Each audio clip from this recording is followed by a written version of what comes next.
घनों का परिकरण किए बिना निम्नलिखित में से प्रत्येक का मान ज्ञात कीजिए। देखिए घनों का परिकरण मतलब क्या है, 12 को -12 को 3 बार गुणा नहीं करना है, 7 को भी 3 बार गुणा नहीं करना, 5 को भी 3 बार गुणा नहीं करना है, पर और हमें इनका क्या करना, मान निकालना। तो देखिए इसके लिए हमें क्या करना पड़ेगा, जो हमने 13 नंबर में सिद्ध किया था कि क्या सिद्ध किया था, a³ + b³ + c³ बराबर क्या होता है 3abc। तो उसकी मदद से हम लोग इसको बनाएंगे। तो ए का हल में देखिए क्या करते हैं, जो 13 नंबर में हमने जो सिद्ध किया था उसको लिखते हैं। चूंकि क्या होता है, आप ए बी सी भी मान सकते हैं या फिर एक्स वाई जेड भी। तो देखिए चूंकि x³ + y³ + z³ equal to क्या होता है 3xyz। ठीक है, तो यहाँ पे x की जगह क्या है, यहाँ पे x की जगह -12 का होल क्यूब प्लस y की जगह क्या है 7 का होल क्यूब प्लस z की जगह क्या है 5 का होल क्यूब बराबर 3 लिखेंगे। x की जगह क्या लिखना है -12 गुणा b के जगह y के जगह क्या लिखना है 7 गुणा z के जगह क्या लिखना है 5। ठीक है, तो अब ये सबको गुणा करते हैं तो क्या है आंसर आ जाएगा। तो देखिए क्या हो जाएगा 12 × 36 फिर प्लस माइनस माइनस गुणा 7 गुणा 5, आप एक बार में भी गुणा कर सकते हैं। ठीक है, अब देखिए गुणा करते हैं 7 × 6 = 42 का 2 हाथ में रहा 4, तो 7 × 21 22 23 24 25 और ये माइनस है तो माइनस गुणा 5। ठीक है, 7 × 42 हाथ में रहा 4, 7 × 21 22 23 24 25। ठीक है, अब क्या है 5 दूनी 10 का 0 हाथ में रहा 1, 5 × 5 = 25 और 1 26 का 6 हाथ में रहा 2, 5 दूनी 10 और 2 12 और ये माइनस है तो माइनस, तो ये हो गया हमारा आंसर। ठीक है, तो आप इस लाइन के बाद डायरेक्ट ये भी आंसर लिख सकते हैं। ठीक है, अब चलिए इसका बी नंबर बनाते हैं। बी में भी वही हम लोग लिखते हैं, चूँकि क्या होता है x³ + y³ + z³ बराबर क्या होता है 3xyz। तो यहाँ पे x के जगह क्या है 28 का पावर मतलब 28 का होल क्यूब प्लस y के जगह क्या है -15 का होल क्यूब प्लस z के जगह क्या -13 का होल क्यूब बराबर क्या है क्या होता है 3 गुणा x के जगह क्या लिखना है 28 गुणा y के जगह क्या लिखना है -15 और गुणा z के जगह क्या लिखना है -13। ठीक है, तो इसमें गुणा करते हैं 3 को पहले 28 से गुणा करते हैं। देखिए 3 अट्ठे 24 का 4 हाथ में रहा 2, फिर 3 दूनी 6, 6 और 2 8, फिर गुणा कितना है -15 गुणा -13। ठीक है, तो अब आप इसको ऊपर नीचे लिख के गुणा कर सकते हैं, और अगर आपको 15 का पहाड़ा आता है तो आप डायरेक्ट भी गुणा कर सकते हैं। देखिए हम लोग डायरेक्ट गुणा करते हैं, 15 चौके 60, 60 का 0 हाथ में रहा 6। ठीक है, फिर 15 अट्ठे कितना होता है 120। ठीक है, 120 और 6 कितना हो जाएगा 126 और ये माइनस है तो यहाँ पे माइनस, फिर गुणा -13।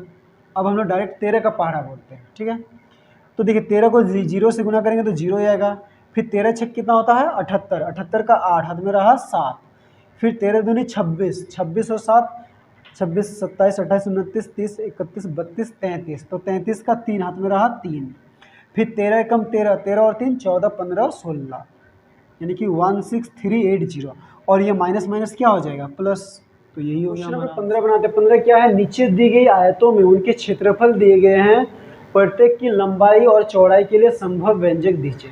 तो देखिए ये क्या है आयत का क्षेत्रफल है, यानी कि लंबाई गुना चौड़ाई दिया, तो हमें चौड़ाई और लंबाई और चौड़ाई ज्ञात करना है। तो देखिए ये क्या है, देखिए ये क्वेश्चन को देखिए 25a² - 35a + 12, तो ये किस रूप में दिख रहा है, ये द्विघात समीकरण के रूप में दिख रहा है, तो हमें इसका क्या करना गुणनखंड निकालना। तो इस तरह का क्वेश्चन आप 2.4 में आप बनाए हैं। ठीक है, और 8 क्लास में भी ऐसा क्वेश्चन बनाया, तो ये बहुत आसानी है। चलिए हम लोग इसको हल करते हैं। तो हमें क्या दिया है 25a² - 35a + 12, तो देखिए इसको हम लोग क्या करते हैं x² के आगे, अच्छा यहाँ पे x² के लिए क्या है a² है, तो a² के आगे जो संख्या है 25 उसको हम लोग गुणा करेंगे 12 से। ठीक है, और उसको फिर क्या करेंगे अभाज्य गुणनखंड में तोड़ेंगे। तो देखिए 25 और 12 को गुणा करने से कितना आएगा, तो 25 और 12 को गुणा करते हैं। देखिए हम लोग डायरेक्ट गुणा करते हैं। ठीक है, 12 × 5 = 60 का 0 हाथ में रहा 6। ठीक है, 12 दूनी 24, 24 और 6 24 25 26 27 28 29 30 यानी कि 300। ठीक है, 25 दूनी 50 हाथ में रहा 5, 25 से कम 25 और 5 30, तो 25 और 12 को गुणा करने से क्या आएगा 300 आएगा। अब 300 को हमें क्या करना है अभाज्य गुणनखंड में तोड़ना, तो ये 2 से जाएगा 2 एकम 2, 2 पच्छे 10, 0। फिर ये 2 से जाएगा, 2 सत्ते 14, फिर 2 पच्छे 10। अब ये 2 से नहीं जाएगा, 3 से जाएगा, 3 दूनी 6, 7 से 6 गया तो 2, सॉरी 7 से 6 गया तो 1, 1 और 5 15, तो 3 पच्छे 15, फिर ये 5 पच्छे 25, फिर 5 एकम 25। तो देखिए हमने क्या किया, 300 को अभाज्य गुणनखंड के रूप में तोड़ा। अब 300 के अभाज्य गुणनखंडों को से क्या करना है, 2 संख्या बनाना है और उन दोनों को जोड़ या घटा करके क्या लाना है, 35 लाना है। यानी कि पहला जो है 25a² और लास्ट में जो है 12, उसको कुछ नहीं करना है, +12, ये दोनों को कुछ नहीं करना है, खाली बीच वाला को चेंज करना है। ठीक है, यहाँ पे माइनस है, माइनस देते हैं। तो देखिए कैसे हम लोग 35 लाते हैं। तो देखिए अगर हम लोग करते हैं 2 दूनी 4, 4 12 और 5 पच्चे 25, 12 और 25 को जोड़ेंगे तो 37 आ रहा। ठीक है, हमें क्या चाहिए, 35। तो अब हम लोग क्या करते हैं, अच्छा देखिए क्या करते हैं, 2 दूनी 4 और 4 पच्चे 20 और 3 पच्चे 15। तो देखिए 20 और 15 को जोड़ने से कितना आएगा, 35 आ रहा है। ठीक है, यानी कि ये सही है। तो हम लोग 35a की जगह क्या लिखेंगे, यहाँ पे हम लोग लिखेंगे 20 + 15 और पीछे में क्या लिख देंगे, a। ठीक है, हमने क्या किया, पहला वाला को जैसे था वैसे रखा, आखिरी वाला को भी वैसे ही रखा, बस बीच वाला को चेंज कर दिया। तो देखिए ये प्लस करने से 20 और 15 35 आएगा। अब ये भी चेक करना है कि क्या ये दोनों को गुणा करने से 300 आएगा। अगर 300 आएगा तो ये सही है, नहीं तो गलत है। तो देखिए 15 दूनी 30 और 1 0, यानी कि ये दोनों को गुणा करने से भी 300 आ रहा है, मतलब कि ये क्या है, सही है। अब क्या करते हैं, 25a²। अब ये माइनस से भी दोनों को गुणा करते हैं और a से भी, तो minus plus minus 20 Guna a, तो 20a होगा। फिर माइनस प्लस माइनस 15 गुना ये a, तो 15 होगा +12। अब क्या करना है, इन दोनों से कॉमन लेना और इन दोनों से कॉमन लेना। तो कॉमन लेना आता ही होगा आपको। देखिए 25 में और 20 में क्या है, 25 को 5 गुना 5 लिखेंगे और 20 को 5 गुना 4।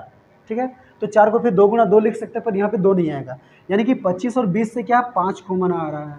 ठीक है, और यहाँ पे a² है, यहाँ पे a है, तो a भी कॉमन आ रहा है। ठीक है, तो और कुछ नहीं आ रहा। तो 25 से आप 5 ले लिए तो यहाँ पे क्या बचेगा, 5, तब ना 5 पचे क्या होगा 25, और a² से a ले लिए तो यहाँ पे एक ठो a बचेगा। तो देखिए 5 पचे 25 और a²। अब देखिए 20 से हम लोग 5 ले चुके हैं, तो 5 को किससे गुणा करने से 20 आएगा, 4, तो यहाँ पे 4 बचेगा। और यहाँ से a ले लिए तो यहाँ पे a नहीं बचेगा। अब देखिए इन दोनों में क्या करना है, इन दोनों में भी कॉमन लेना है, और यहाँ पे भी जो ब्रैकेट के अंदर आएगा ना वो इसके जैसा आना चाहिए। लेकिन यहाँ पे क्या पहले ही माइनस है, तो अगर हम लोग प्लस कॉमन लेंगे तो ब्रैकेट के अंदर पहले माइनस आएगा, फिर बीच में प्लस आएगा। ठीक है, लेकिन यहाँ पे क्या पहले प्लस फिर बीच में माइनस, तो यहाँ पे हम लोग क्या करेंगे, माइनस कॉमन ले लेंगे। तो 15 को हम लोग क्या लिख सकते हैं, 3 गुना 5, और 12 को 3 चौके 12, तो 4 को फिर 2 गुना 2 लिखेंगे, पर यहाँ पे 2 नहीं आएगा। तो 15 में 3 गुना 5 है, 12 में 3 गुना 4 है, तो दोनों से क्या आएगा कॉमन, 3 आएगा। तो 15 से 3 कॉमन ले लिए तो 5, तो 5 या 15। अब यहाँ से a नहीं लिए तो यहाँ पे a बचेगा। फिर देखिए यहाँ पे प्लस था, प्लस से हम लोग माइनस लिए तो यहाँ पे माइनस बचेगा। अब 12 से 3 कॉमन ले लिए तो यहाँ पे क्या बचेगा, 4। तो देखिए ब्रैकेट के अंदर क्या आ गया, सेम से एक जैसा आ गया।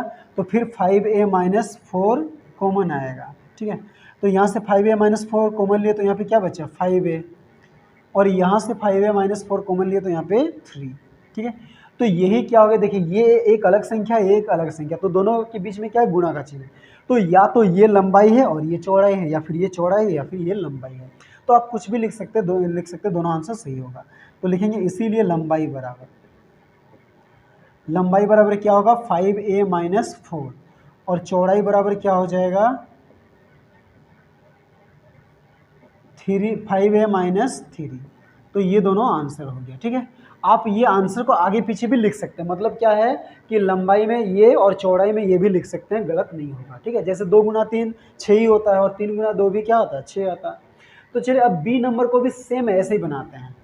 ठीक है, तो यहाँ पे क्या दिया है,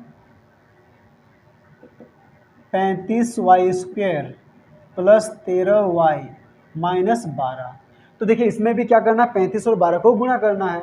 तो देखिए डायरेक्ट गुणा करते हैं, 12 5 60 का 0 हाथ में रहा, 40 42, यानी कि कितना आ रहा है, 420। ठीक है, अब 420 को हमें क्या करना है, अभाज्य गुणनखंड में तोड़ना है। तो 2 से जाएगा, 2 दूनी 4, 2 एकम 2 0, फिर 2 से जाएगा, 2 एकम 2। अब देखिए एक नहीं जाएगा तो 0 को भी लेना पड़ रहा है, तो एक साथ 2 संख्या ले रहे, तो यहाँ पे 0, फिर 2 5 10। ठीक है, अब ये 2 से नहीं जाएगा, 3 से जाएगा। 3 का नियम क्या कहता है, सबको जोड़िए, 1 और 0 1 और 5 6, 3 का पारा में 6 आता है, यानी कि 3 से जाएगा। तो 3 तिया 9, 10 से 9 गया तो 1 1 और 5 15, 3 बचे 15। अब 3 और 5 की जोड़ते 8, 3 से ये नहीं जाएगा, ये किससे जाएगा 5 से, तो 5 सत्ते 35, फिर ये 7 एकम 7। तो यहाँ पे भी वही करना, हमें पहला वाला को और आखिरी वाला को वैसे ही रखना है, ठीक है। तो यहाँ पे क्या हो जाएगा 35y², ठीक है, प्लस इसको तो वैसे रखना है, यहाँ पे क्या है -12, इसमें कोई चेंज नहीं करना है, ठीक है। यहाँ पे ब्रैकेट के अंदर लिखना है और पीछे y देना है। तो देखिए 420 के गुणनखंडों से दो संख्या बनाना है और उन दोनों को जोड़ या घटा करके क्या लेना है 13 लाना है। तो देखिए क्या होता है, अगर मान लीजिए 5 सत्ते 35 और ये 3 2 दूनी 4 4 तिया 12, 35 से 12 को घटाएंगे,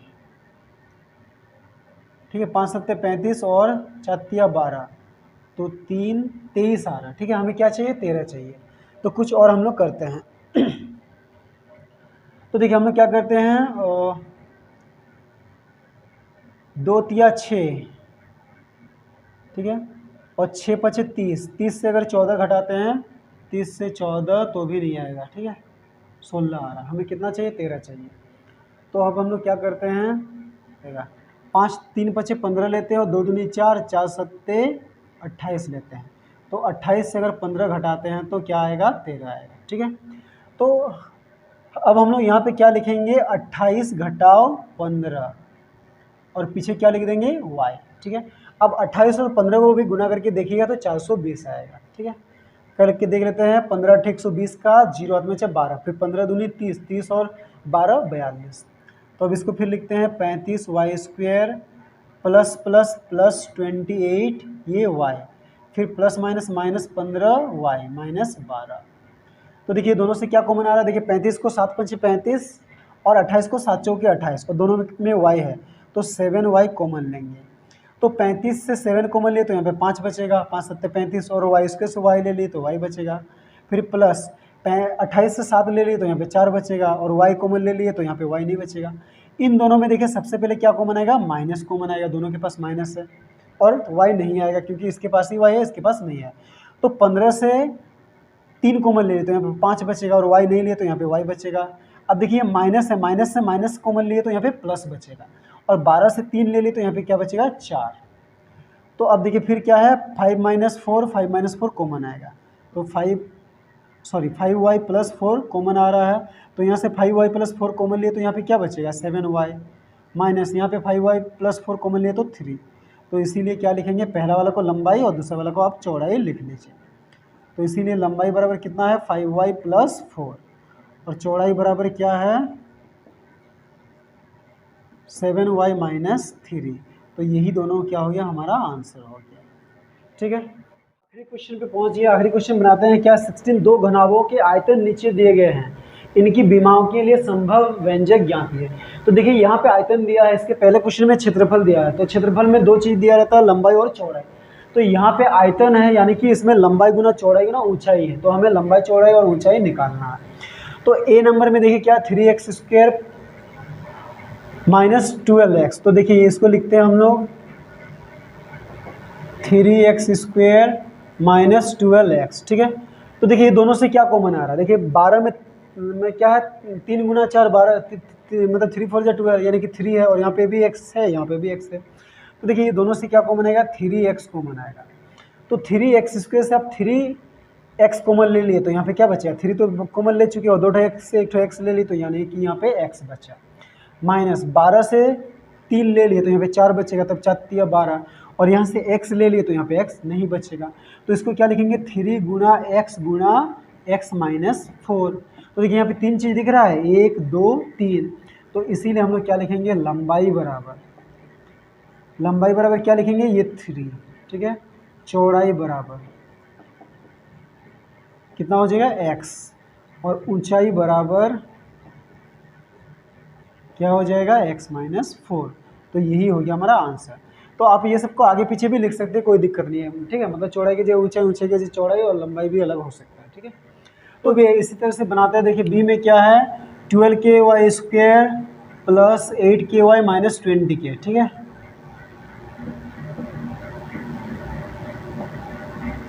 तो देखिए ये सब में कुछ कॉमन दिख रहा है। सबसे पहले क्या दिख रहा है k दिख रहा है, ठीक है, k कॉमन दिख रहा है।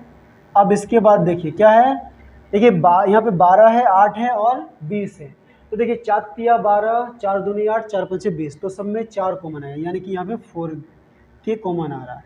तो 12 से 4 ले लिए तो यहाँ पे 3 के ले लिए तो के नहीं बचेगा, वाई स्क्वायर ही रहेगा, प्लस 8 से 4 ले लिए तो 2 के ले लिए तो यहाँ पे वाई बचेगा, माइनस 20 से 4 ले लिए तो 5 और के ले लिए तो यहाँ पे सिर्फ 5 बचेगा। गुणनखंड करेंगे तो 2 चीज़ आएगा, उसमें से एक चौड़ाई होगा और एक ऊंचाई। तो हम लोग 4k को ऐसे लिखते हैं। अब यहाँ पे ब्रैकेट स्टार्ट करते 3y। अब देखिए वाई स्क्वायर क्या है, 3 है और यहाँ पे 5 है, तो 3 और 5 को गुना दें तो 3 बचे 15, 15 को तोड़ेंगे अभाज्य गुणनखंड में, 3 बचे 15, फिर 5 एकम 5, ठीक है। तो 15 को तोड़े तो 3 गुना 5 आया। उन दोनों को से 2 संख्या बनाना है, उनको जो या घटा करके क्या लाना है, ये 2 लाना है। तो यहाँ पे देखिए +2 कैसे आएगा, देखिए 5 से अगर हम लोग 3 घटाएंगे तो क्या आएगा, 2 आ जाएगा। तो यहाँ पे 5 घटाओ 3 और यहाँ पे y -5, ठीक है। तो क्या हो जाएगा 4k, यहाँ पे 3y, ये प्लस प्लस प्लस 5y, फिर प्लस माइनस माइनस 3y -5, ठीक है। इसके बाद देखिए 4k, ये दोनों से क्या कॉमन आ रहा है, अच्छा सॉरी यहाँ पे वाई स्क्वायर होगा, ठीक है। ये दोनों से देखिए कुछ कॉमन नहीं आ रहा, यानी कि सिर्फ y कॉमन आ रहा। तो यहाँ पे y कॉमन लिए तो यहाँ पे 3y बचा, फिर प्लस यहाँ पे क्या बचा, y कॉमन लिए तो 5 बचा। ये दोनों से भी कुछ कॉमन नहीं आ रहा, तो दोनों में माइनस, तो -1 कॉमन ले लेते हैं। तो -3y से -1 लिए तो 3y बचेगा, फिर -5 से माइनस कॉमन लिए तो +5 बचेगा, ठीक है। तो क्या हो गया 4k और ब्रैकेट के अंदर क्या हो जाएगा, देखिए ये 3y + 5 फिर कॉमन आ रहा, 3y + 5 इंटू यहाँ पे क्या हो जाएगा, यहाँ से 3y + 5 लिए तो y और यहाँ से 3y + 5 को मिले तो -1 बचा, ठीक है। तो ये ब्रैकेट हम लोग हटा सकते हैं। तो देखिए 3 चीज़ दिख रहा है, 1 2 3, तो इसीलिए क्या लिखेंगे, लंबाई बराबर क्या हो जाएगा 4k और चौड़ाई बराबर क्या हो जाएगा 3y + 5 और ऊंचाई बराबर क्या हो जाएगा y -1। तो यही हो गया हमारा आंसर, ठीक है।